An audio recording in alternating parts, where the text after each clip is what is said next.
Buenas tardes, muchas gracias por estar presentes. Esto que voy a presentar es una reflexión inicial sobre una coyuntura bastante actual, pero que remite a un proceso histórico bastante largo, de más de 100 años, que es la migración México-Estados Unidos. La intención de esto es hacer una serie de reflexiones iniciales, sobre todo en términos de cuáles son, por un lado, los probables escenarios que se avecinan o que se están gestando, construyendo, y por otro lado, hacer una reflexión de cómo, en términos históricos, la migración ha sido un proceso muy complicado, pero que también ha sido visto por la actual administración norteamericana de manera muy peculiar, ¿no? Entonces, esta presentación tiene como eje fundamental tratar de desmentir esta visión que se está difundiendo, ¿no? Con base en una serie de evidencia y de datos, ¿no? Esta cosa acá.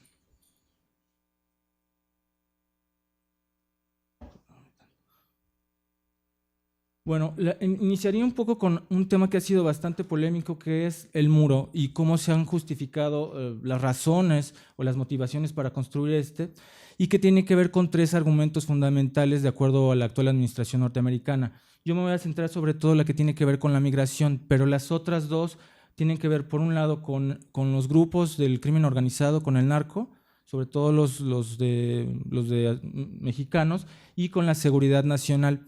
Ahora, cabe hacer una aclaración desde el inicio.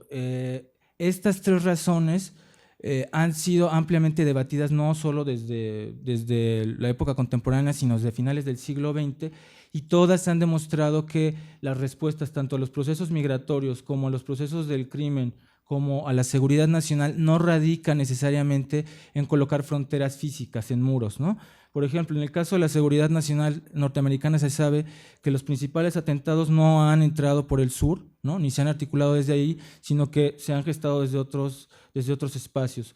La cuestión del crimen organizado también es algo que se ha debatido mucho, y se sabe actualmente que mucho del trasiego de drogas se da sobre todo por los principales cruces fronterizos. En ese sentido, la documentación y la evidencia de túneles, del uso de medios de transporte público como autobuses, ha sido ampliamente documentado. Y finalmente yo me centraré en la cuestión de la migración. Aquí lo que voy a intentar hacer justamente es demostrar mediante una serie de datos cómo el muro también es una medida que no tiene razón de ser, sobre todo en términos de lo que ha venido aconteciendo en los últimos más o menos 10 años, ¿no? En este sentido, lo primero que iniciaría diciendo es que efectivamente en las cuestiones de política migratoria y fronteriza, lo que han mencionado varios especialistas, desde el Colegio de la Frontera Norte hasta el Grupo de Migración Mexicana de la Universidad de Princeton y la Universidad de Guadalajara, y también el Grupo de Economía Política de Zacatecas, es que esto tiene que verse en relación a una serie de procesos económicos y políticos, que no puede verse solamente como un asunto de seguridad nacional o de securitización. Y en esta medida lo que voy a mostrar es cómo esta política migratoria, en el caso de la administración norteamericana actual, se basa en una serie de prejuicios y supuestos falsos. Frente a estos, lo que se va a poner son una serie de estudios y datos que van a proponer otra manera de leer este proceso, ¿no? La primera tiene que ver con la idea de que el muro y los procesos de deportación atienden a una problemática muy clara de criminalización, ¿no? En términos de que los migrantes son sobre todo criminales. Esto lo han demostrado varios estudios, que es un prejuicio como tal. De hecho, los mexicanos dentro de los latinos, y sobre todo los que no tienen documentos, son los que tienen los índices más bajos de criminalidad. Y dentro del universo de los deportados como supuestos criminales de parte de la administración, se sabe que menos del 10% tienen o son acreedores de delitos graves. De delitos graves estamos pensando en portación de armas, secuestro, etcétera. La mayoría de ellos, más del 90%, no tienen delitos graves. Algunos tienen delitos menores, como no tener documentos migratorios o tener alguna infracción vial, pero esto no los haría acreedores a ser tratados como criminales. De hecho, como ven acá, de acuerdo a algunos estudios, solo el 5.3, como que no le doy, ¿va? Bueno, solo el 5.3% son a los que se les reconoce delitos graves, y muchos de estos ya han purgado condenas en Estados Unidos. Ahora, de lo que se trata justamente es de debatir que el migrante, más que ser justamente un transgresor de la ley, es un trabajador que ha sido explotado en Estados Unidos, y esto también hay una serie de evidencia muy clara, sobre todo en términos de cuánto se le paga por hora, qué tipo de prestaciones sociales tiene y qué tipo de servicios sociales tiene acceso, y cómo a alguien que está en condiciones de clara marginación y exclusión social, se le vuelve ahora, se le dota de la etiqueta de transgresor de la ley, ¿no? Y para justamente para argumentar contra esto, lo que voy a hacer es tener tres grandes ejes. El primero tiene que ver con cuál es el aporte real de los migrantes en términos económicos y de consumo en Estados Unidos. Esto es un debate bastante interesante porque frente a una serie de mitos de que los migrantes dejan el mayor aporte a través de las remesas en el origen, lo que han demostrado varios estudios es que las sociedades receptoras, es decir, principalmente Estados Unidos, son los que se quedan con las mayores ganancias, y esto lo argumentaré más adelante. La otra tiene que ver con tipificar justamente cuál ha sido el proceso migratorio. Si uno de los argumentos fundamentales para el muro es que están llegando demasiados y muchos, lo que van a mostrar los estudios es que esto es una mentira. Lo que demuestran es que a partir del 2008 y hasta la fecha, sobre todo a raíz de la crisis norteamericana, los migrantes han dejado de llegar a Estados Unidos, sobre todo los migrantes no documentados, debido a que los nichos laborales donde se insertaban, construcción, servicios, agricultura, han tenido procesos de contracción y no han tenido la capacidad de absorberlos, ¿no? Entonces, este sería el segundo gran argumento. Y el tercero tiene que ver con cómo repensar la política migratoria y fronteriza. Lo que voy a demostrar acá es que muchas de las ideas que sustentan ahora las políticas migratorias de la actual administración norteamericana tienen un antecedente claro a partir de la década de los 90, solo que la distinción acá sería que la retórica xenofóbica y racista es mucho más acentuada y que las medidas son mucho más severas, ¿no? Entonces, el eje central es que el muro no obedece a un análisis racional, sino a motivaciones ideológicas, ¿no? Y en este sentido, concluiré la presentación con justamente cuáles son estos escenarios adversos, ¿no? Esta política ya se ha echado a andar con una serie de asegúnes, digamos, no como quisiera la administración norteamericana, pero sí con una serie de medidas muy agresivas, y en este sentido sería pertinente ver cuáles son los probables escenarios. Uno de ellos, sin duda, es la cuestión del racismo y la xenofobia dentro de Estados Unidos.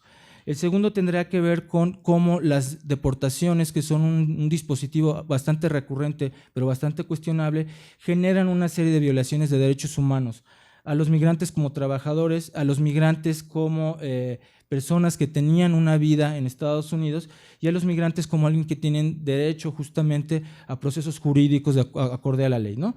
Y finalmente, una tercera perspectiva fuerte tendrá que ver con la intensificación y el perfeccionamiento de la maquinaria de deportación, que como comentaba, esto no es algo nuevo, esto es algo que ya se había delineado desde la administración de Bush y Obama, y que ahora se caracterizará por 4 grandes medidas: el muro fronterizo, las deportaciones masivas, el proceso de criminalización que inició claramente, y los procesos claros de exclusión social y discriminación aparejados a estos, ¿no? Este es un poco el escenario de la migración durante el siglo XX, y esto es interesante porque nos permite ubicar justamente cuáles fueron los cambios.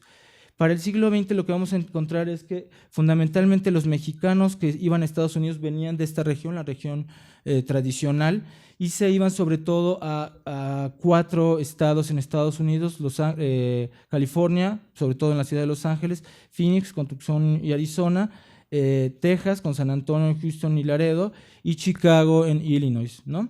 Este patrón se cambia radicalmente, y lo que empieza a acontecer es que los migrantes mexicanos parten de todos los lugares del país, de México, asociados a una política económica bastante clara que coincide con el neoliberalismo, las reformas estructurales económicas y la entrada en vigor del TLC, y toda la Unión Americana empieza a recibir migrantes, sobre todo la parte de la costa oeste, y se experimenta también un proceso que coincide con la terciarización de la economía. Entonces los migrantes empiezan a llegar a nuevos nichos económicos.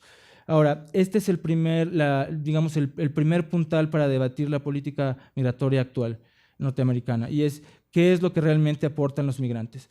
Esto se mete en una discusión que han dado economistas y demógrafos, que tiene que ver con cómo pensar la migración en términos de procesos estructurales de carácter económico. una idea fundamental es entender que los migrantes salen porque en los lugares de origen no hay condiciones adecuadas de desarrollo y lo que buscan en el destino es justamente a través de la diferencia salarial, sobre todo en el caso de México y Estados Unidos, generar una serie de recursos económicos que les permitan mejorar las condiciones de vida de sus familiares en los lugares de origen. Ahora, un hecho fundamental que hay que entender es que esto también se vincula con una demanda internacional de trabajadores y en este sentido hay también una falacia en culpar al migrante porque va a Estados Unidos a robar trabajos. De lo que se trata más bien son de procesos de reestructuración del capitalismo global que lo que genera es que se traigan amplios contingentes de mano de obra barata, flexible, precarizada, que permiten bajar los costos de producción. Y entonces lo que obtenemos es que los beneficios y costos de la migración siempre tienen que medirse en términos de estos circuitos, pero la gran ganancia siempre reside en el destino. Sobre todo porque, como veremos, las precarias condiciones en que viven los migrantes para poder mandar dinero, pero también en términos de las largas jornadas y de las pocas prestaciones que tienen, los hacen un dispositivo de acumulación de riqueza muy claro, ¿no? Entonces, esto es algo que tendríamos que tener en cuenta porque estos procesos migratorios también están estimulados desde los países de destino. Ahora bien, ¿cuáles son los aportes reales? Bueno, el primero tiene que ver justamente con que los migrantes, en términos del componente etario, de edad y de tipo de perfil profesional laboral, representan más o menos un grupo sociodemográfico joven que representan un bono demográfico muy claro, ¿no? Del total de migrantes se sabe que más o menos el 70% de ellos, todavía para más o menos finales de la década pasada, el grueso se ubicaban entre 15 y 24 años. Esto viene a aportar un proceso de rejuvenecimiento en Estados Unidos que la propia sociedad no tenía. Y en este sentido, la cantidad de migrantes mexicanos con y sin documentos es bastante indicativa. Para el 2007, si se fijan, tenemos casi 12 millones de mexicanos. Y el proceso de crecimiento entre el 80 y el 2007 es brutal. Lo mismo acontece con los que no tienen documentos, que llegan en 2007 hasta 6.9 millones. Ahora, ¿cuál sería el segundo aporte? Justamente que en los mexicanos reside un aporte fundamental de 3.8 millones de ocupaciones. Ellos ocuparon el 16% del empleo generado y eran 1 de cada 6 trabajadores. Además, se suma esto un gran aporte al crecimiento del PIB. El total del aporte de los migrantes, del conjunto de migrantes documentados y no documentados en Estados Unidos para 2000-2007 fue de casi 32%, y en el caso de los mexicanos es de poco más del 10%. Entonces, como ven, esto en términos de millones de dólares no es una cantidad menor y no es algo que pueda ser despreciado. Al contrario, tendría que ser algo que esté valorado y considerado en términos de la política migratoria, justamente porque, como ven, de lo que se trata es de generar estereotipos que ocultan procesos bastante claros. Y finalmente hay otros 3 procesos que se vinculan. El cuarto tiene que ver con abaratar los costos de producción. Es sabido que los trabajadores explotados y precarizados por un lado bajan los costos de producción y por otro lado incrementan en un doble sentido la riqueza acumulada por la falta de prestaciones, ¿no? Esto también está ampliamente documentado, no me voy a detener en ello, pero sí es importante considerar esta serie de elementos, ¿no?, para hacer una valoración del proceso migratorio.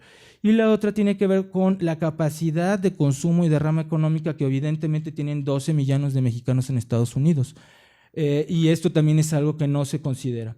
Y entonces, frente a este escenario de clara ganancia económica en la sociedad norteamericana, hay también todo un proceso de exclusión social de los migrantes que se da de manera simultánea y que habría que visibilizar. Por un lado, tienen difícil acceso a los servicios, y esto debate ampliamente con algo que han dicho las autoridades norteamericanas en el sentido de que los migrantes solo vienen a robar servicios. Esto es una verdad parcial, sobre todo porque en función de la condición migratoria no tienen acceso a este tipo de servicios, ¿no?, ni tampoco por su situación laboral en términos bastante vulnerables. La otra tiene que ver con que se sabe que es el grupo con mayor pobreza en Estados Unidos, sobre todo los mexicanos no documentados, y los que reciben el menor ingreso. Todo este dinero que genera estas condiciones de precariedad es a toda aquella riqueza que está del otro lado. Y por otro lado, evidentemente por su condición migratoria irregular, son mucho más susceptibles a violaciones de derechos humanos de toda índole, ¿no? Ese sería justamente el primer gran argumento. Estas son más o menos las gráficas que muestran este crecimiento, que además, como comenté, coincide, si se dan cuenta con los años, con los procesos de reestructuración de corte neoliberal, pero también con la entrada en vigor del TLC y los procesos de integración regional. Entonces, observamos que no pueden ser entendidos los procesos migratorios sin este contexto, ¿no? El segundo gran argumento para cuestionar esto tiene que ver con qué ha pasado con la migración después del 2007. Y bueno, esto es una síntesis elaborada con base en estudios del Colegio de la Frontera Norte, que lo que van a demostrar a grandes rasgos, pero lo detallaré en cada punto, es que ha habido una baja. Lo que observamos es que a partir del 2008, justamente con un evento clave también de carácter global, que fue la crisis de la economía norteamericana, hay un claro descenso de la migración no documentada. Y esto no tiene que ver con políticas migratorias, sino justamente con algo que han dicho varios especialistas, que es la relación entre economía, política y migración. Lo que cierra los procesos migratorios son justamente los periodos de crisis económica. Y esto, obviamente, con la crisis de la burbuja inmobiliaria y el proceso de crisis generalizado en Estados Unidos, lo que hizo fue contraer el empleo. Y con la contracción del empleo, lo que se observó fue una caída abrupta de la migración no documentada, ¿no? Y también observamos que hay una relación entre la caída de la migración y el número de deportaciones. Ahora, hay que decir algo, y esto sí es pertinente.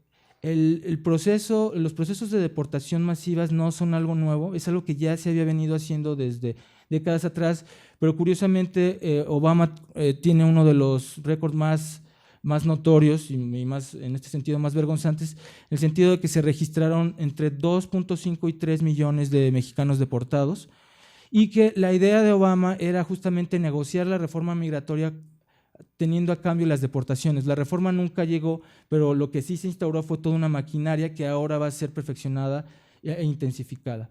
La segunda tiene que ver con cómo este tipo de procesos van a cambiar los patrones migratorios. En dos sentidos. Por un lado, los tiempos de estancia en Estados Unidos se han prolongado y esto genera otro tipo de vinculaciones, pero también una serie de posibles rupturas eventualmente. Y la otra tiene que ver con el carácter que representan las deportaciones en términos de fractura social.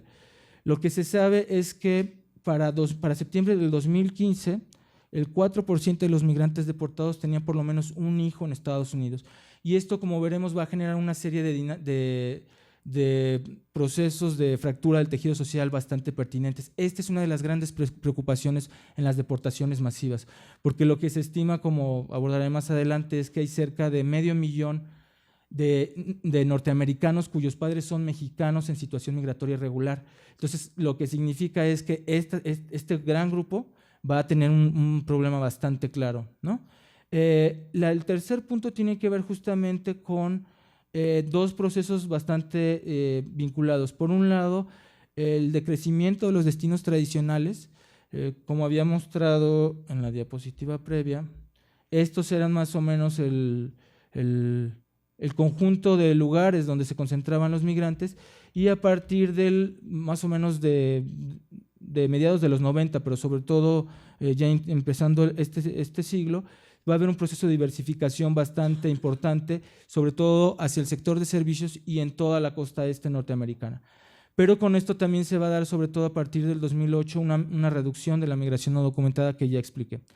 La otra cuestión que es importante tener en cuenta es la idea de que hay también todo un proceso de cambio en términos de las rutas migratorias y de los cruces no documentados.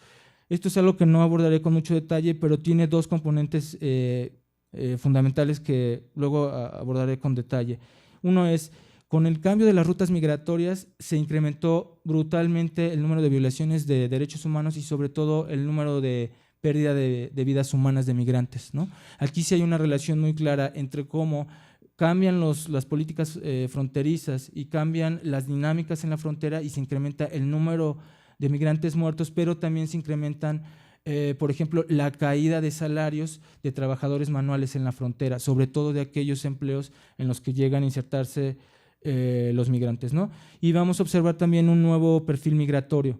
Pero en términos generales, la síntesis de este segundo eje es el proceso migratorio bajó en términos reales. Lo único que más o menos se incrementó fue la migración documentada, pero esto es algo que no entra dentro de los argumentos de la actual administración norteamericana.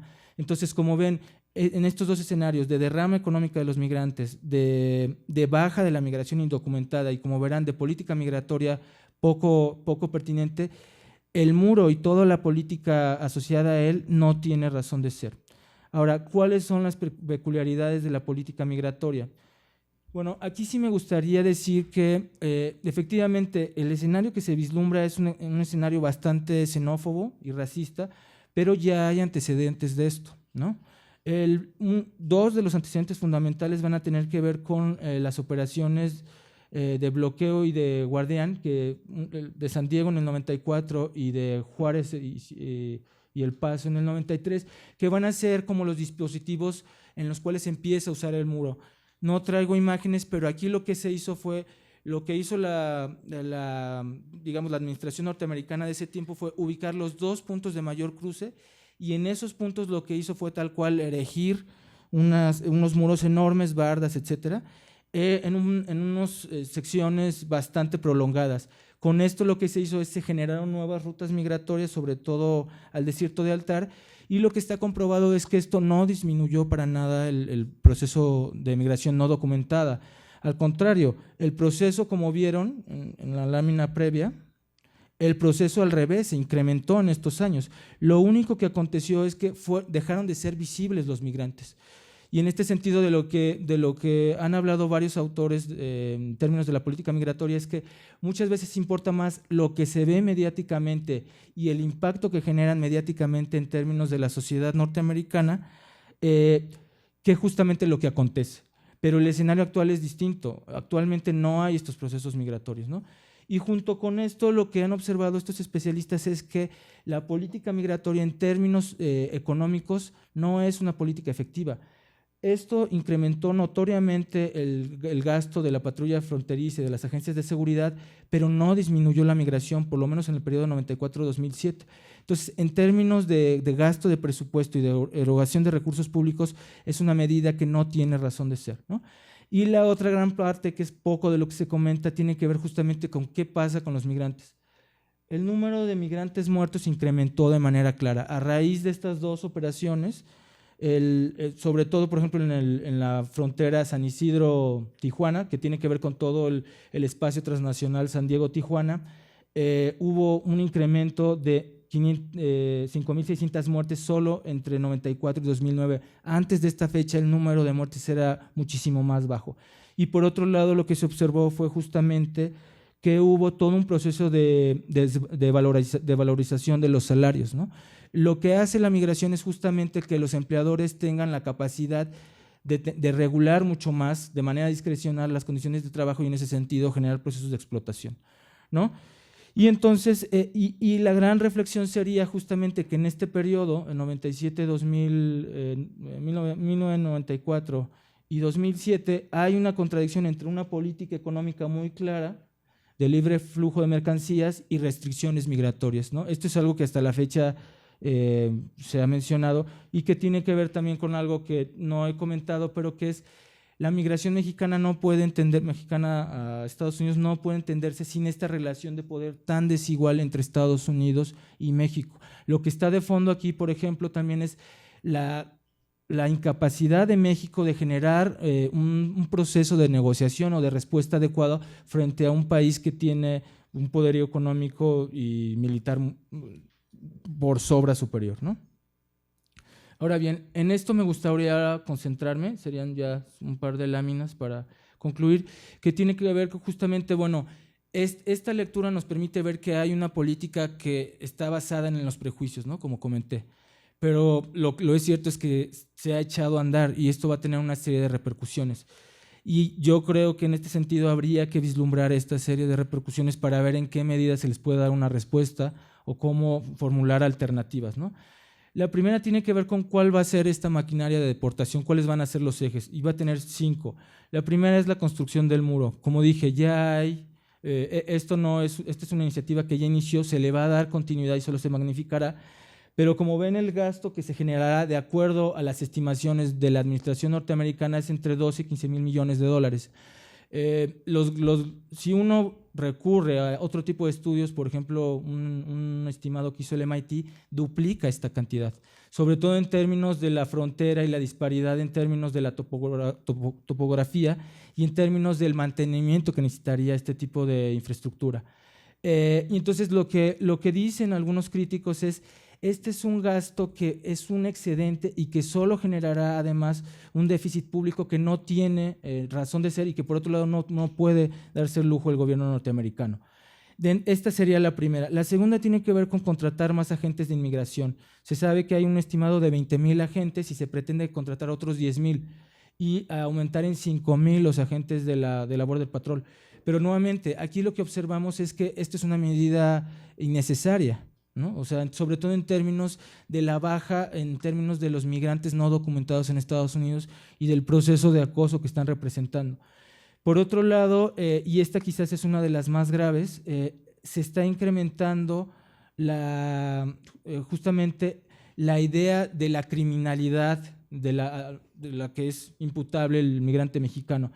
Mientras con Obama había una idea muy clara de quiénes eran los que tenían que ser deportados, que eran los que cruzaban sin documentos, pero que acababan de cruzar, y aquellos delincuentes que tuvieran delitos graves, repito, portación de armas, asesinato, etcétera, secuestro, ahora lo que se hace es abrir claramente la brecha y meter en la noción de delito que te puede hacer susceptible de deportación cualquier tipo de falta, incluso faltas administrativas menores como pasarse a un alto, por ejemplo, o no tener documentación migratoria.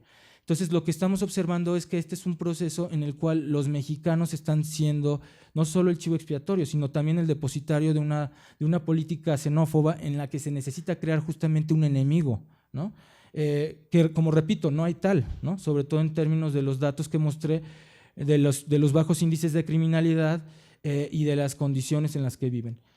La otra es, aparejada a esto, lo que se hace es, esta criminalización tiene aparejada un mecanismo de ingeniería social bastante específico, que es que casi cualquier autoridad pueda detener migrantes y llevarlos a las autoridades correspondientes. Esto es algo nuevo y esto sí representa obviamente una escalada mucho mayor, porque lo que uno observaba era que justamente antes los controles migratorios estaban mucho cerca de la frontera y en algunos puntos claves. Si tú lo que haces es que cualquier policía local o estatal puede detener a un migrante, obviamente tu espectro se va a toda la Unión Norteamericana. Y esto obviamente genera además un proceso de vulneración y de amedrentamiento bastante claro. La última, que a mí me parece que esta es una de las más graves, es las probables deportaciones masivas. Aquí los datos actuales lo que han mostrado es que el índice de deportaciones se ha mantenido más o menos como Obama y ha subido un poco. En enero del año pasado, pero en enero todavía no tomó posición hasta bien entrado enero, sí se observó un incremento sustantivo. Lo que se teme es que esto se vuelva un acto generalizado. Y por otro lado, frente a esta idea de las deportaciones masivas, lo que está aconteciendo es el ataque justamente a todas las estrategias políticas de acobijo de los migrantes en ciertas ciudades en Estados Unidos, que son las ciudades santuarios. El movimiento santuario es algo que ya había iniciado y que tenía que ver con las ciudades que acogieron a los migrantes y exiliados de guerras en Centroamérica, con Nicaragua, El Salvador, etcétera, y que después se extendió a los migrantes en México. Parte de la estrategia norteamericana de la administración actual es justamente golpear ciudades como Los Ángeles, Nueva York y Seattle, en términos justamente de que cualquier sitio de la Unión Norteamericana se vuelva un sitio agreste que discrimine y pueda deportar a los migrantes. Ahora, ¿cuáles son los costos de esta política migratoria también en términos de lo que acontecería en Estados Unidos? La primera es lo que dije, va a haber una pérdida de millones de trabajadores jóvenes manuales. La segunda tiene que ver con un decaimiento. Esta pérdida tendrá un impacto obviamente en sectores claves de la economía. Por ejemplo, en la agricultura se sabe que el 80-85% de la fuerza laboral agrícola, de los jornaleros agrícolas en Estados Unidos, son mexicanos. En servicios habría también un impacto fuerte y en construcción también, ¿no? La otra es medir la merma que habría en términos del consumo. Si tú obviamente sacas a esta cantidad de millones, ¿no? Si sacas un estimado entre 5 y 6 millones o entre 2 y 3, como dijo Trump, la pérdida que tú tienes en términos de consumo también es brutal. Y por otro lado, quizás la más importante tiene que ver con qué va a pasar con esos 5,000 ciudadanos norteamericanos que son hijos de padres mexicanos, ¿no? Y que representan un problema per se. Como han dicho varios especialistas, este tipo de políticas migratorias incluso atentan contra sectores específicos ciudadanos norteamericanos, ¿no? Y bueno, finalmente para concluir y abrir un espacio de intercambio, sería cuáles serían, yo me he centrado ahora en cuál es el escenario, desde dónde se articula esta política que se basa en prejuicios, cuáles serían los efectos previsibles. Pero ahora faltaría que ver qué pasaría justamente con los que serían victimarios de víctimas de estas medidas. Y bueno, la primera tiene que ver con que efectivamente se les está etiquetando con un mote que es excesivo. Este mote, como han mostrado varios deportados, es un mote que les pesa incluso en México. Varias organizaciones deportadas que están en el centro de México han denunciado que cuando tratan de buscar empleo, la gente invariable, los empleadores les preguntan, ¿y qué hiciste? ¿Por qué te deportaron? Entonces, etiquetar a los migrantes como criminales, aún desde Estados Unidos, tiene efectos en México.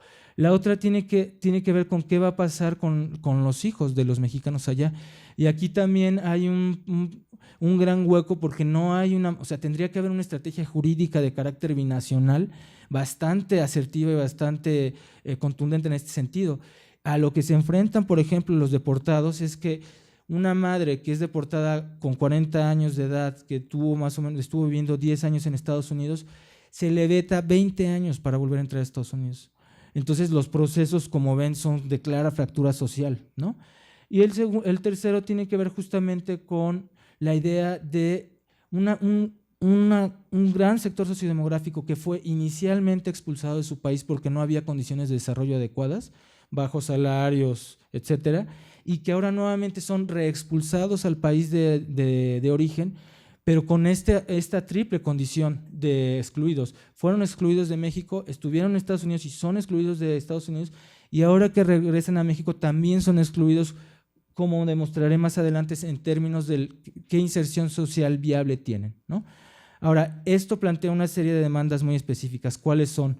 La primera es, por ejemplo, en términos de la ruptura familiar, la atención emocional, ¿no? O sea, una madre que se queda sin sus hijos y que no puede volver en 20 años a Estados Unidos, pues tiene un proceso de estrés emocional fundamental y que también tendría que dar lugar a cómo dar respuesta a esta fractura familiar y de vida. La segunda tiene que ver con asesoría jurídica. Los migrantes tienen 3 condiciones que habría que reconocer. Por un lado, si tienen patrimonio en Estados Unidos, ¿cómo recuperarlo? ¿Qué hacer con ese patrimonio? La segunda es, en la medida en que fueron trabajadores explotados, tendrían que también tener ejercicios de resarcimiento de su condición de trabajadores que no tuvieron derechos. Y la tercera tendría que ver cómo abordas jurídicamente una familia que está partida por una frontera, ¿no? Que esto plantea un reto bastante claro y en el cual no hay iniciativas, de menos que suenen o visibles, ni de algunas instancias de la sociedad civil y menos del gobierno mexicano. Y la tercera tiene que ver justamente con la inserción sociolaboral. Lo que se sabe es que no hay en el mercado laboral mexicano, ni en el urbano ni en el rural, hay una capacidad de facto para proveer sueldos que tenían en Estados Unidos.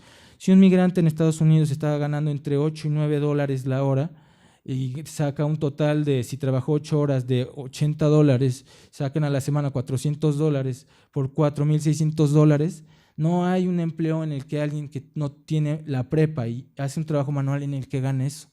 Entonces, el panorama que se vislumbra es bastante complicado. Ahora, y con esto concluiría, ¿cuál es entonces el papel que podría tener el gobierno mexicano o cómo está enfrentando este escenario? Y la verdad es que el escenario es pues muy desolador, porque efectivamente se avisora justamente un panorama en que la precariedad de servicios y derechos sociales es tal que los deportados, son deportados no retornados, no van a tener las condiciones que desean. O sea, repito, el gobierno mexicano tendría que estar garantizando, por ejemplo, un mercado laboral en el que les paguen por lo menos 10 o 15 mil pesos, haciendo más o menos la equivalencia. Eso no, las condiciones no están dadas para eso. Tampoco hay prestaciones ni sociales para ellos. La atención médica, ahí también no hay mucho que decir, o sea, sabemos que en la medida en que regresan con esta condición vulnerable no tienen tampoco acceso, o sea, de facto, porque pueden ir al Seguro Popular, pero de facto no la tienen. Y por otro lado está el gran estigma de la deportación. Si los regresan, como dicen, los regresaron por algo. Cuando esto en el fondo sabemos, como traté de mostrar, es tal cual un estigma que se está reproduciendo. Entonces, como ven, se avisora un panorama bastante complicado, pero en el cual sí tendríamos que, por un lado, desarticular los prejuicios de una política innecesaria, por otro lado, ubicar a los deportados y por otro lado, ver qué papel va a jugar el gobierno mexicano para dar respuesta a estos ciudadanos que fueron expulsados, ¿no? Muchas gracias.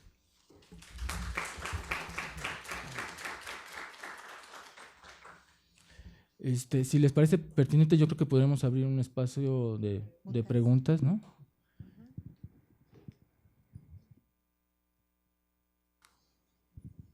Muchas gracias, doctor. Me gustaría conocer su impresión sobre estos últimos pues aprehensiones y estas últimas noticias que se han dado, en la de que justamente un mexicano roba una pieza que es considerada casi un trofeo, la camiseta esta del jugador, pero se enfatiza el hecho de que es mexicano, que es un criminal. O el gobernador que se le encontró la cuenta, entonces le expropia la cuenta, obviamente, pero pues obviamente lo detienen y se hace una mayor apología de esta nacionalidad. ¿Esto a qué está llevando también? ¿Qué consecuencias o cómo puede permear en la ideología del norteamericano en que, pues bueno, o sea, se puede llegar a esta asociación que se tenía ya desde hace tiempo, en la que mexicano es narcotraficante, mujer prostituta? Entonces, como que se enfatizan estas cosas. ¿Qué es lo que va a pasar? Gracias. ¿Les parece que juntemos un par y, sí? Por ahí había, creo que… Hola, Guillermo, muchas gracias. En un breve tiempo, pues una historia fatídica que se agudiza en estos últimos tiempos, ¿no? Pero es una realidad que se ha venido viviendo, pero que ahora, pues, o sea, tiene historia, pero que ahora, como ha sido evidenciada y anunciada con bombo y platillo por el actual presidente, pues entonces como que le hacen más caso de algo que ya venía, ¿no? Hay muchas cosas que después podemos platicar en el pasillo, pero a mí me llama la atención lo que siempre manejan y no sé hasta dónde son creíbles o hay una cifra negra cuando hablan de las muertes, ¿no? O sea, muertes que son porque se mueren por sed, porque se pierden y pues ya no supieron dónde llegar, porque los atacó la patrulla y se resistieron y no sé qué. En ese sentido, ¿qué podrías decir? Es decir, sí hay una cifra negra seguramente, pero bueno, me gustaría que lo comentaras y esto pues podría aumentar y qué implica. Y desde el punto de vista laboral, que bueno, pues es parte de lo que me interesa, ese salario que comentas, pues es lo que le estarían ofreciendo a un profesionista recién salido y eso sí le va bien, ¿verdad? Sí le va bien. Y hasta con título si quiere, ¿verdad? Y si no, hasta un maestrante. Lo cual, pues si viene alguien que tiene ni siquiera la primaria y que a lo mejor es muy, tiene oficios muy bien aprendidos en su trayectoria en Estados Unidos, pero pues aquí ni por nada, ¿no? Y aclaro, tenemos un problema en el nacional, que a los nacionales que sí estamos residiendo aquí, pues no hay, es demasiada la demanda y poca la oferta, ¿no? Y se han ido por estos, que cada quien sea su empresario, su mini empresario, que haga desde Fox, cuando sus mini changarros o como le llamara, ¿no? O la política le quieran dar, es un problema muy fuerte, independientemente de la otra parte de la protección social. O sea, es una cascada que se volvería a luz o lo que fuera, ¿no? Cuando viniera la avalancha con un pequeño jalón.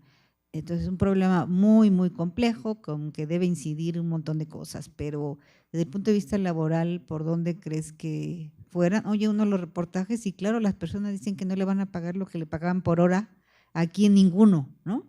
Entonces, no hay, están enfrentando el aspecto educativo a lo mejor como lo más importante para los Dreamers, ¿no? Pero nos está faltando la otra parte. Entonces, desde tu punto de vista, ¿cómo lo ves? Gracias.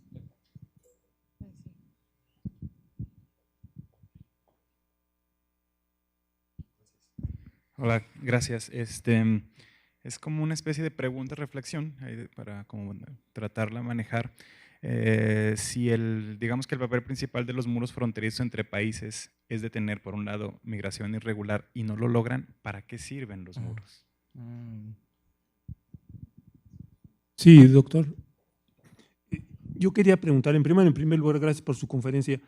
Entre 94 y 2016 aproximadamente, a grosso modo, ¿en cuánto aumentó la migración? Porque ahora que se está discutiendo lo del TLC, académicos y personas que están en los medios de comunicación, televisión, etcétera, dicen, no, el TLC, cuidado, ha generado 6 millones de empleos, Sí, sí, sí. ¿verdad? Y el rollo ese. Ok, pero esos 6 millones vamos a quitarle los millones que tuvieron que ir, porque aquí no había oportunidad. Entonces me gustaría ese dato, porque creo que en el balance del TLC también debe incluirse, ¿no? Porque cuando se negoció el TLC en el 94, se nos vendió como lo máximo, iba a haber empleos, iba a haber, muy bien nos iba a ir. Entonces creo que en el balance es necesario incluir a las personas que se tuvieron que ir, porque aquí no había oportunidades. Muchas gracias. Yo digo que… Sí, cerramos la ronda ahorita y muy bien. Bueno, respecto a la primera pregunta, efectivamente, estos casos de estereotipos del mexicano que comete un delito, ¿no? Sea el reportero que robó la camiseta en el Super Bowl o del exfuncionario mexicano, yo creo que en este sentido lo que habría que hacer es justamente desarticular esta creación de estereotipos y de estigmas y prejuicios. Fue una persona, ¿no? O sea, fue una persona a la que se lo robó frente a millones de trabajadores que trabajan jornadas de 8, 10 horas con, digamos, uno no lo dimensiona, pero en términos del mercado laboral y de la jerarquía socioeconómica norteamericana, los migrantes mexicanos en Estados Unidos, los no documentados, sí están en la escala más baja, ¿no? O sea, trabajan muchísimo con condiciones muy, muy agresivas en términos de lo que acontece en Norteamérica. Obviamente, como no tienen documentos, tienen un uso del espacio público muy selectivo, ¿no? No pueden ir a cualquier lado. Entonces, yo lo que creo que habría que hacer es eso, desarticular. O sea, efectivamente, sí hubo una persona, pero además ahí también yo me remitiría a hacer un análisis más profundo. ¿A quién representa esa persona? Porque la distancia entre un reportero que tiene una acreditación o de un exfuncionario jerárquicamente con un puesto alto en un gobierno, en un anterior gobierno estatal, y un migrante sí es abismal, ¿no? Pero sí habría que hacer esos ejercicios, o sea, decir eso no, o sea, no puedes generalizar de que alguien que se robó una camisa es un comportamiento representativo de 10 millones de mexicanos o de 11 o 12, ¿no? O sea, eso no es factible, sobre todo porque, primero, porque no acontece y porque somos científicos sociales. Y los periodistas como medios tendrían una responsabilidad también fuerte, ahí no pueden eludir eso. Entonces, pero efectivamente hay que hacer estos ejercicios y evidenciarlos y decir, no puedes hacer estas equivalencias, ¿no? No se vale generalizar de un caso a millones de personas, ¿no? En ese sentido. Y esta lucha contra estigmas tendría que ser mucho más amplia, no solo de esos casos, porque estos casos vienen a abonar al estigma, pero habría que generar más bien otro tipo de imágenes del mexicano, ¿no? Y ahí sí creo que justamente hay una parte que tendrían que ser los medios, los norteamericanos, los mexicanos, pero también el gobierno mexicano, y decir, no te confundas, hay 7 millones de mexicanos que están trabajando con estos sueldos, en estas condiciones, a los que no les puedes llamar ladrones, ¿no? O criminales, ¿no? O sea, porque si no estás haciendo un ejercicio de transferencia ahí bastante cuestionable y en un sentido hasta perverso, ¿no? Respecto a las muertes, este es un gran tema porque es uno de los temas que menos se ha tratado y que desde mi punto de vista, donde hay una mayor deuda y que muestra también desde dónde producimos conocimiento. No hay cifras claras de cuántos migrantes muertos hay, o sea, está esta, la que comentaba, la de Operación Guardán en Tijuana, en el espacio transfronterizo Tijuana-San Diego, pero porque ese es un sitio que se trabajó mucho y está el COLEF. Entonces, ahí sí se sabe que el número de muertes que se incrementó exponencialmente, ¿no? Muchas de las muertes se deben ahora a, o o la gran parte se deben sobre todo a que, algo que no expliqué, cuando los sitios de cruce, a ver si ahora sí latino, no, tampoco. Bueno, cuando los sitios de cruce se mueven justamente entre Tijuana y Nogales, justamente entre la frontera entre La Baja y Sonora hacia abajito, más de Nogales como unos 80 kilómetros hacia el noreste, como hacia el Río Colorado y Sonorita, hacia acá, ahí se abre un gran corredor en el desierto del Sázabe. Y los migrantes cruzaban caminando, algunos todavía cruzan, varias noches caminando. El entorno es muy, muy agreste, ¿no? Y más en las temporadas extremas. Entonces, esto fue uno de los factores fundamentales. La otra fue cuando los cruces se movieron en el noreste, en partes del río Bravo o en Reynosa, que esto incrementó notoriamente también o sea, cuando se movieron los cruces fronterizos, lo que hicieron es moverlos a sitios muy agrestes donde no solo no eran visibles, sino además eran mucho más vulnerables, ¿no? Y entran ahí otras cosas como sí hay también casos documentados de patrulla fronteriza que se ha excedido, ¿no? Y aquí, pero no son tan representativos como los otros. Pero esto también habla justamente de la exclusión y vulnerabilidad de los migrantes, porque como no son efectivamente ni exfuncionarios ni gente con un capital social y cultural fuerte, no son visibles, ¿no? E incluso académicamente. Entonces sí, esa es una gran deuda que habría que... Hay un par de ONGs que sí hacen trabajo y tratan de generar reportes. Lo del mercado laboral sí es todo un tema porque efectivamente, tú lo dices bien, no hay capacidad para recibir a 3 millones. No, o sea, no hay, no es que no quepan, es que no hay un mercado laboral. Pero lo del mercado laboral tiene una doble dimensión. Ellos se fueron justamente porque con el 90, o sea, el gran incremento se dio justamente con el periodo de reformas estructurales que desarticuló el aparato productivo, sobre todo el del campo, pero también en las urbes. Y entonces lo que tú tenías es gente que tenía antes salarios semidignos, que se quedaron sin posibilidad de generar esos ingresos de esa manera y se tienen que ir, ¿no? Entonces, el mercado laboral fue detonante con la crisis del 94 y los procesos de integración económica, pero efectivamente actualmente no hay posibilidad. A mí sí me parece que el tema trabajo es un eje en este país. O sea, generar trabajos dignos y bien remunerados cambiaría las problemáticas, o sea, no solo la migratoria, sino muchas otras. Pero ahí también pues remite a una discusión que excede esta mesa, ¿no? Y que tendría que ver con el papel del Estado, con generar otros mecanismos de negociación política, de tener otro modelo económico, porque aquí llegaré más tarde a eso, es con la desarticulación del aparato productivo, pues se sabe que mucha de la industria nacional se vino abajo y que los empleos efectivamente que se generaron fueron los pocos beneficiados del TLC, que son una minoría que logra exportar, ¿no? Aquí sí se sabe también que efectivamente y aquí lo vinculo con lo otro, cuando uno hace la valoración del TLC en términos macroeconómicos, las cosas no son aparentemente no salen tan mal paradas, pero cuando tú ves ya los procesos de distribución de ingreso, de recurso, de riqueza, o sea, la pobreza se incrementó, la condición de vida de la mayoría más bien se deterioró. Y hablo en términos de los indicadores económicos, oficiales. Si uno se va luego con otro tipo de estudios, pues el panorama es mucho más precario, ¿no? Y adverso. Pero bueno, sí, ese es un tema que hay que discutir, porque además, pues si llegan, se va a generar otra problemática social, ¿no? En ese sentido, qué bueno que se estén organizando los deportados, porque bueno, esperemos que de algo sirva, ¿no? Los muros, ¿para qué sirven? Lo que han discutido diversos especialistas en migración que trabajan el tema es, los muros sirvieron en estos casos, por ejemplo, para invisibilizar, ¿no? Entonces, hay mucho que tiene que ver también con el poder mediático, ¿no?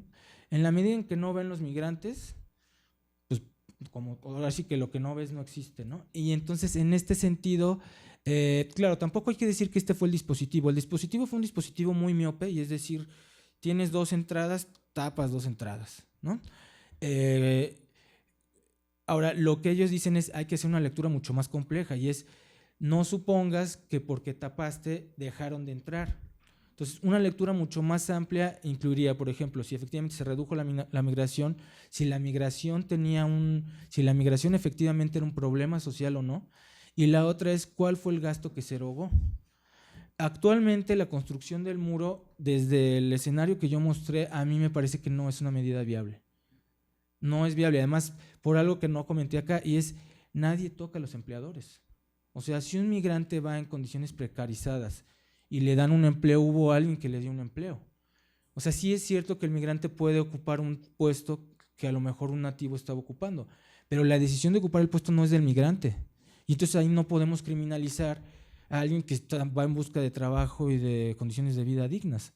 Al que hay que responsabilizar es a condiciones de desarrollo en el origen que lo expulsan, y en Estados Unidos a empleadores y todo un sistema que supuestamente frena la migración o las vías para entrar, pero que de facto genera mecanismos para desplazar mano de obra nativa y para incrementar los procesos de ganancia, ¿no? Con trabajadores vulnerables, ¿no?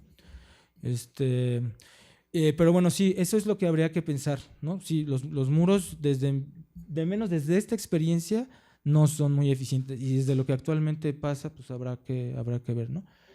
Y la otra cuestión de los millones que se fueron, los datos que se tenían, bueno, los que yo tuve acceso son sobre todo hasta casi finales de la década pasada, y ahí estaban los datos estos que comentaba, de casi 12 millones de mexicanos con y sin documentos, los dos, casi 7 millones de mexicanos sin documentos. Pero lo que tú mencionas sí es claro, que traté de ilustrarlo, aunque no de manera tan explícita, y es los migrantes que se van, esta es una lectura personal, sobre todo desde el proceso de reforma estructural, sobre todo a partir del 82, pero más desde Salinas y con el TLC, efectivamente son contingentes sociodemográficos con cierto perfil laboral que se quedan en México sin opciones viables.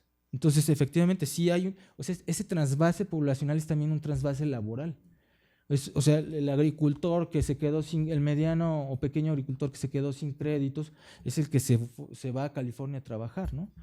Y sí, habría que hacer una lectura del TLC de otra manera, porque aquí pasa algo similar a lo que pasa con la lectura de la migración, y es, así como en la política migratoria quien lleva la voz cantante son los norteamericanos, en los procesos de integración económica acontece exactamente lo mismo, ¿no? O sea, yo ahí sí creo que habría que hacer lecturas más perspicaces y efectivamente no solo medir la balanza macroeconómica, sino medir, por ejemplo, mercado laboral, salario, ingreso, distribuirlo por regiones y por estado, y eso te da un panorama mucho más precario, ¿no?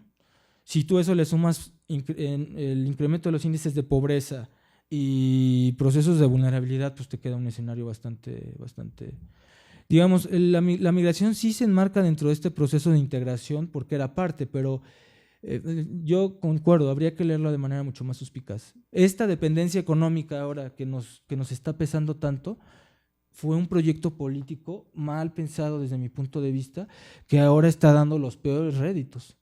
Porque antes del 94 y más o menos en la década de los 80, la dependencia económica con Norteamérica no era tal.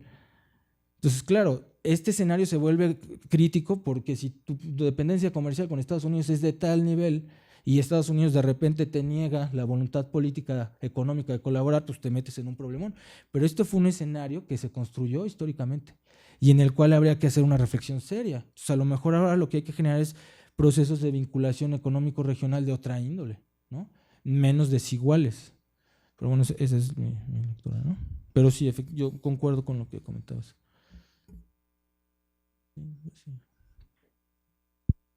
Gracias. Un poco como para continuar en el diálogo sobre la idea de las utilidades del muro, me parece difícil pensarlo como un objeto que invisibiliza, porque al final lo que hace es justo lo contrario, visibiliza. Nos ha visibilizado dónde se concentran los flujos migratorios, nos ha visibilizado que los flujos migratorios ya no son nacionales, nos ha visibilizado cómo se trata al migrante, dónde está, ¿no? Sí. Pensamos, por ejemplo, que hay 63 muros en el mundo, y esos 63 son los que nos están diciendo dónde están. Entonces, Yo pensaría otro tipo de respuesta, pero por ahí creo que sería complicado. Sí, no, quizás no aclaré. En el caso de esta experiencia, o sea, tú tienes razón, desde este lado, desde la frontera, efectivamente el muro lo que visibiliza es poder político y exclusión. Yo ahí concuerdo contigo, de este lado. Pero cuando me refería a que invisibiliza, me refería sobre todo a algo en lo que piensan mucho los políticos gringos, que es la sociedad a la que le dan respuesta. Y entonces aquí sí se sabe que cuando dejaron de ser vistos en California, en Laredo y en El Paso, ahora sí que los gringos de la frontera, mientras no veían al migrante, para ellos no había migración. A eso me refería. Pero no, tienes razón. O sea, el muro efectivamente es la cuestión de los procesos migratorios, que hay que verlos desde múltiples lados. Y sí, desde el lado mexicano, pues lo que uno ve es todo lo que tú comentas, ¿no? Todo lo que… Sí, ahí sí no se puede negar. Pero sí hay que decir que luego la política migratoria es, de menos la norteamericana, aparentemente tiene un proceso elaborado de diseño, pero lo que uno encuentra es que es bastante selectiva. O sea, sí, no solo ahorita, desde antes se basaba en un prejuicio sobre el mexicano, ¿no? Desde antes, ¿no? Y también tiene que ver con esta idea de darle gusto a ciertos grupos sociales y o políticos. Entonces, por ejemplo, acá es algo que no comenté. Cuando se hizo la operación Gatekeeper y la otra, además hubo una estrategia de multar a los empleadores, pero esa fue la parte que nunca procedió. Y en cambio acá sí, o sea, acá tú tienes razón. El despegue de muchas organizaciones de migrantes se da a raíz de la Operación Guardián, de organizaciones de la sociedad civil, albergues de religiosos. Pero tienes razón, o sea, habría que verlo en la doble visibilización, ¿no? Sí, creo que por ahí había… Hola, bueno, primero, muchas gracias por tu conferencia. La verdad que la cantidad de información que manejan aquí en México, estoy empezando a desconfiar que los investigadores se dediquen a otra cosa que no sea migración aquí. Tengo un comentario y una reflexión nada más. Una reflexión como para interpelarnos a los que investigamos esto. El comentario es que me preocupa que las 5 cosas que tú llamas la maquinaria de la deportación, de las 5, 3 están pasando en Argentina. Uno es la contratación de mayores agentes, hay un intento de sacar la policía migratoria y además hay creación de otras policías, donde también se constata la mayor asignación de competencias para detener migrantes, la creación de un centro de detención que nosotros no teníamos. Es como… restauración neoconservadora, que es más o menos lo que el término que se está aplicando, como si creara agujeros negros en nuestra política migratoria y estuviéramos tratando de taparlos con lo que se puede, con movilización de la sociedad civil, con cartas, con peticiones, con movilizaciones, con lo que se pueda, y no, de verdad no damos abasto ni en términos de sociedad civil, ni como academia, ni como nada. Es como un monstruo que se nos viene encima. Lo de las deportaciones, bueno, de las 5 que tú mencionas, 3, ampliación del espectro de migrantes deportables, esa fue la última modificación que tuvimos. También para poder deportarlos por infracciones de tránsito, tenemos grandes problemas con los manteros senegaleses en las calles, cualquier policía los puede detener, secuestrarles sus mercancías y a su vez detenerlos por resistencia a la autoridad, que es una figura que se había dejado de usar y ahora está en todos lados. Incluso a los periodistas que toman fotos se los llevan detenidos por resistencia a la autoridad. Bueno, es un proceso terrible.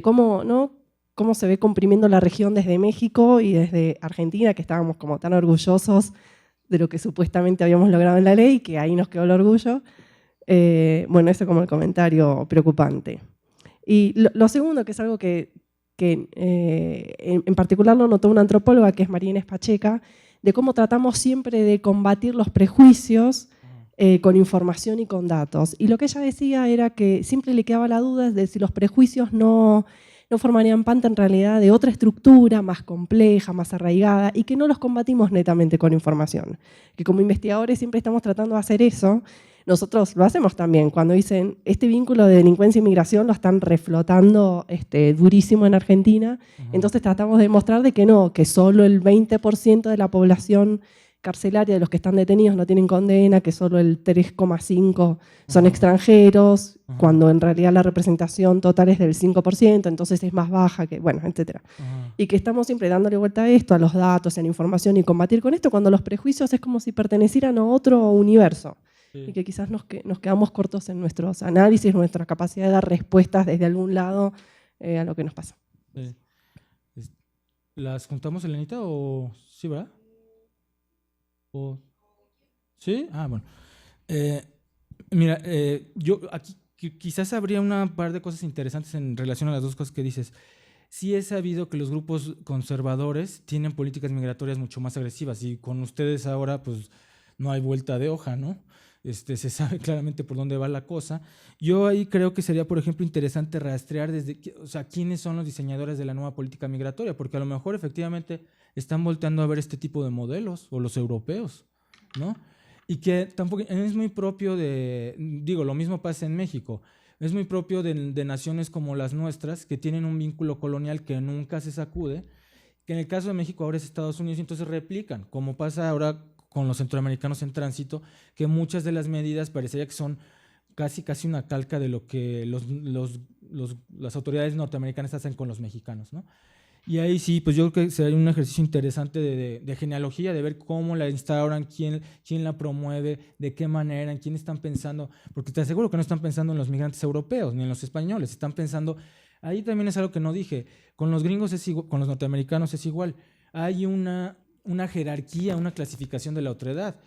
Claro, si eres migrante mexicano no documentado, eres criminal. Si eres un ciudadano de la Unión Europea, aunque no tengas documentos, o porque no los necesites, si te quedas a trabajar sin permiso laboral, no estás en el mismo sitio. Y ahí sí, lo sorprendente de Trump es que, si se fijan, esta cromática de la discriminación es clarísima. O sea, él sí como que así necesito un culpable y sobre ti voy. La otra cuestión de lo que tú dices, de los prejuicios, yo creo que tienes razón. O sea, hay gente a la que no vas a convencer, pero lo que sí creo es que los datos y la evidencia abonan al debate y a la visibilización política. Y ahí sí hay instancias que pueden ser muy claros, los medios, las instancias internacionales, por ejemplo, ¿no? En el caso suyo, y en los países con vínculos coloniales, eso es algo que los grupos de la sociedad civil y otros grupos podrían recurrir, porque el vínculo colonial lo que hace es que uno esté tan pendiente de lo que dicen los de afuera, que si afuera se visibiliza y hay, por ejemplo, una demanda en una corte penal internacional, pues cambia la cosa, ¿no? Que es algo que se ha ensayado en México con el tema de migración, de despojo, etcétera, ¿no? Que aquí no sirve mucho, pero que a lo mejor allá, o sea, sí, la idea yo creo que no, o sea, sí es tratar de entrar en diálogo, asumiendo que el otro puede no cambiar su perspectiva, pero más bien pensarlo como una estrategia para hacer visible esto y que otros actores se posicionen y tomen postura, ¿no? Repito, como estos, ¿no? Las instancias internacionales, que bueno, son instancias que siempre tienen ahí un peso, poco, mucho, o el que tengan, ¿no? Y sí, yo concuerdo contigo, pero también es un ejercicio de uno mismo de tener una visión histórica y más académica, ¿no? De decir, bueno, no, a ver, tranquilo, o sea, revisa las estadísticas, ¿no? Ahora en Estados Unidos también hay la otra, hay un centro de migración que justificó el muro diciendo que con el muro se van a ahorrar lo que gastarían en 10 años en dar servicios a los migrantes. Pero también nuevamente esto es una falacia, porque si tú consideras el total de toda la derrama que dejan como trabajadores explotados, consumo, si tú consideras además que por la condición migratoria no tienen acceso a todos los servicios, si te fijas es una visión parcial. A ellos se les podría rebatir eso, ¿no? O se les podría rebatir. Entonces, si eres tan incisivo en que no se dé trabajo a un migrante sin documentos, pues defiende las condiciones laborales, amigo, ¿no? Pero bueno, sí, ese siempre es un debate que… Pero yo creo que hay que verlo en el otro sentido, ¿no? Como de… ¿no? Bueno, yo siguiendo un poco sobre la línea de la voluntad política, me quedo como con esta cuestión que me hace ruido, que mucho se ha dicho sobre los niños que regresen al país, que se va a hacer un cambio donde puedan ellos tener cabida académicamente, ¿no? Se habla como de reestructurar el sistema educativo a bien de que ellos tengan, no perder los estudios, vaya. Entonces, son muchas las promesas que se hacen a la llegada de estas personas. Mi pregunta es, ¿realmente quién va a amortiguar esa llegada? ¿Por qué?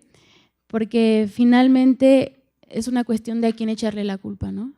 Y finalmente, en esa misma línea, las únicas personas que parecen ser el blanco idóneo para ello son los mismos migrantes. Son quienes están respondiendo a eso, no activamente, sino como un ente a quien es factible para el sistema hacerlos responsables. Entonces, pienso que el costo social es muy alto. Sin embargo, el modelo que nos maneja económicamente tiene una prioridad y es mantener la estabilidad monetaria.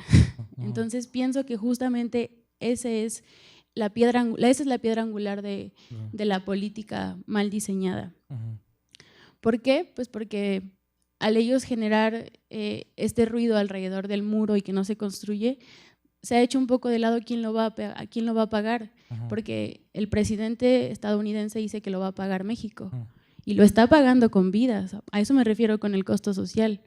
Entonces, desde la ciencia y desde la academia, ¿cuál es la responsabilidad que se tiene que sea efectiva no para dar solución, sino para ir allanando el camino y que sea efectivo? No sé. Mira, sí, lo de los Dreamers sí es todo un tema. Aquí creo que sí ha habido iniciativas interesantes, como que varios rectores de varias universidades han tratado de vislumbrar cuál sería el escenario de abrir espacios. Yo creo que las universidades también están muy golpeadas, o sea, seamos honestos, hubo una reducción de presupuestos, sabemos que además la oferta de educación media superior, pero sobre todo superior en el país, está debajo de la proporción que tendría que tener. O sea, sí es cierto que en este país, la UNAM es la UNAM y qué bueno que haya una UNAM, pero debería haber a lo mejor otras 3 UNAM, porque es cierto que no se da un abasto a la demanda, ¿no? Entonces, en ese sentido, yo creo que está bien que otros actores, más allá del gobierno, empiecen a vislumbrar qué harían. Yo creo que sí sería insuficiente. Hay también cuestiones operativas de cómo van a revalidar los estudios, etcétera. Ahora, habría que verlo también a largo plazo, y ¿qué es lo del mercado laboral que se había comentado? O sea, van a acabar una licenciatura y el mercado laboral tampoco, pero bueno, sí, o sea, está bien vislumbrar escenarios para generar probables respuestas. Respecto a lo de los Dreamers, la otra cuestión que mencionas del costo social del muro, sí, ese sí es un tema importante porque no es de ahora, es lo que yo comentaba con el mapa. Cuando uno hace la relación, por ejemplo, entre el muro y el número de vidas perdidas, es una deuda que no se puede saldar y que efectivamente nadie le entra. O sea, los norteamericanos dicen, pues se fueron por el desierto, y el gobierno mexicano dice, pues ellos se quisieron ir. Pero sí es algo que tendría que efectivamente… o sea, si bien no hay responsables directos, sí hay responsables estructurales. O sea las condiciones que hicieron que salieran, o sea también, por ejemplo, aquí yo sí creo que se le puede imputar si tú cambias las rutas migratorias y alguien se muere dentro de un país, ahí tiene que haber o sea, dentro de los marcos jurídicos sí tiene que haber una forma de fincar algún tipo de responsabilidad, la que sea. ¿Sí me voy a entender? O sea, les cuento un caso muy triste y medio perversón. En esa parte, donde está entre Nogales y Sonoita, pasaban muchísimos. Hay en Estados Unidos un montón de organizaciones que dejan botes de agua, estaciones de agua, los samaritanos, No Más Muertes, y creo que Fronteras Compasivas. Entonces estos cuates te metes al desierto y dejaban sus estaciones de agua, sus garrafitas. Había norteamericanos que van y las revientan. Sí, también, o sea, este tipo de situaciones que uno… Pero justamente cuando tú no le entras a un problema como este de manera integral, termina pasando esto, que los que pagan los costos son los migrantes. Ahora, el costo del muro, y con esto terminaré en relación a lo que tú comentabas, hubo varias cosas, que lo iba a pagar México, supuestamente dicen que México no lo va a pagar. Una iniciativa fue que iban a a poner un impuesto a los productos mexicanos, pero pues ese impuesto lo pagan los gringos, entonces lo pagan ellos, ¿no? Y la otra era gravar más las remesas, que eso también era una medida bastante cuestionable. Yo creo que en ese sentido lo que hay que hacer es, ahí sí, y tampoco esto es un aplauso ni un como nadie, pues si tienes instancias internacionales, recurrir a ellas. Así, pues si te están tratando como un criminal cuando no eres un criminal, jurídicamente recurres a los instrumentos que tienes, ¿no? Claro, que van también en función de lo que tú comentabas digamos que ahora el escenario es distinto. Mientras antes los costos sociales estaban vinculados a procesos migratorios y económicos, ahora están vinculados a procesos políticos y de racismo, porque eso es lo que hay, desde mi punto de vista, ¿no? ¿Tú querías decir también, no? Sí, bueno, un poco en el mismo tono de las botellas o que las rompe, en realidad son otros actores sociales incorporados al fenómeno migratorio que parece que nacen de fenómeno natural, porque como los muros no sirven, o sea, digamos, en realidad el muro fronterizo no detiene los flujos migratorios, solo los complica, nacen estos nuevos actores sociales que lo que hacen es defender la defensa. Sí. O sea, por eso tenemos más Minutemen, por eso vamos a tener más Tea Party, por eso vamos a tener más este tipo de cosas, aquí y en Europa. Sí. O sea, eso lo explican, este tipo de fenómenos migratorios, otros actores sociales vinculados a este proceso. Sí. Sí. Sí, pero fíjate que ahí yo creo, por ejemplo, en el caso del que envenena las botellas de agua, ahí sí, perdón, pero ahí sí hay que fincar responsabilidad, ¿no? No, o sea, sí, pero especialmente, sí. Y ahí yo sí creo que, pues, es que es la arena política, en la que yo sí creo que este tema sí hay que politizarlo más. O sea, no en el sentido ideológico del término, ¿no? Sino en o sea, si es un fenómeno tan complejo, pues incluyamos a todos los actores y con un nivel de negociación fáctica, no como acá, o sea que si pagas el muro y no lo pagas y pues bueno, si tienes una instancia internacional, recurre a ella. Algo que fue muy interesante y que no se comentó fue toda la solidaridad de Centroamérica y de Sudamérica, ¿no? Que eso podría haber otro tipo de... Pero bueno, ahí, y ya con esto concluyo, es también qué papel juegan los migrantes en el origen. Pues sí, claro, si en el origen fueron expulsados porque son los olvidados y los marginados, claro que no los van a defender en la frontera, ni en el desierto, ni cuando los agredan, ¿no? O sea, ahora les duele el orgullo nacional por el muro, ¿no? Pero no les duele por los explotados de décadas, ¿no? Entonces sí es un fenómeno ahí complicadito. No sé si hubiera otra. Bueno, te están viendo en el COLEF de Matamoros, espero, o te vieron. Y sí me gustaría que, Javier, si los viste, luego pudiéramos tener un intercambio de ideas. A mí lo que me preocupa es que yo siento que los migrantes que están en Estados Unidos, que están en peligro de deportación, no quieren regresar a México. Y creo que eso es lo que no hemos pensado. Ellos están pidiendo ayuda a México para que les ayuden a quedarse ahí. Entonces, ya no son mexicanos ni son americanos. Estaba yo oyendo a un señor que decía que su hijo había luchado en el ejército de Estados Unidos y había muerto en Afganistán, y precisamente que tenía este conflicto, que ya para México ya no era mexicano, porque en el momento que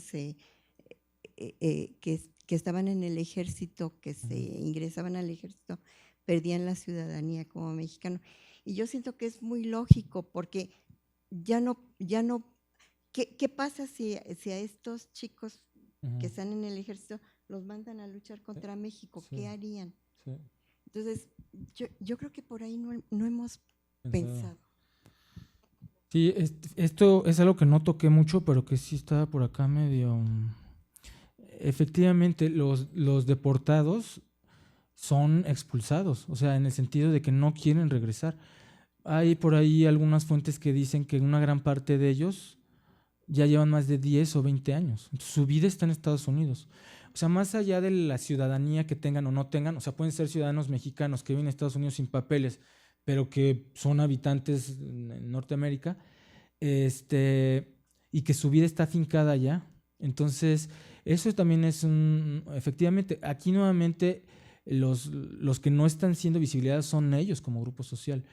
Lo del ejército sí se sabía que antes, no sé ahora cómo vaya a quedar, pero era una manera para obtener la ciudadanía. Entonces los comprometían, ¿no? Entonces sí, claro, te vas al ejército y después de un tiempo ya eres ciudadano, lo cual es pues un ejercicio paradójico, ¿no? Yo no sé cómo va a quedar ahora. Pero esto es lo que justamente esta idea de las demandas y necesidades un poco reflejan esta fractura y este quiebre, ¿no? O sea, esto es lo que queda partido. O sea, sí que va a ser una madre que que llevaba 20 años allá, que tiene 2 hijos en la preparatoria, pues sí se enfrenta a un panorama, efectivamente no quieren, pues ¿a qué van a regresar? O sea, si su vida está afincada allá, si tienen los salarios, o sea, yo no digo que no tengan vínculos con México, porque sí las siguen manteniendo, pero una cosa es que tengas una afinidad, incluso que tengas un contacto, y otra cosa es que tu vida esté fincada en otro sitio, ¿no? Y por aquí es donde le entran muchos, ¿no? Diciendo, pues sí, van a generar todo un grupo sociodemográfico que va a quedar amputado, o sea, metafóricamente hablando, ¿no? Y en el caso de que a los que les queden familiares, hay gente que deportan después de 20 años y no tienen nada, o sea, nada, ya no. Sí, o sea, es un panorama ahí. Pero, por ejemplo, esto yo sí creo que jurídicamente es algo que se puede hacer, ¿no? O sea, y por eso comentaba, o sea, si tienes un hijo que es ciudadano, a lo mejor desde la ciudadanía del familiar se puede decir, me estás agrediendo, ¿no? O sea, estás agrediendo a mi familia. Digo, no sé, son solo ideas, pero sí, es todo un tema. Bueno, si no. Sí, muchas gracias por.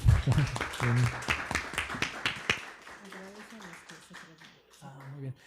Agradecerle su presencia al Instituto al Instituto Elenita, a Jonathan por el mapa, y a los que nos están viendo por streaming en donde nos estén, bueno, en Matamoros y en otros lados. Muchas gracias.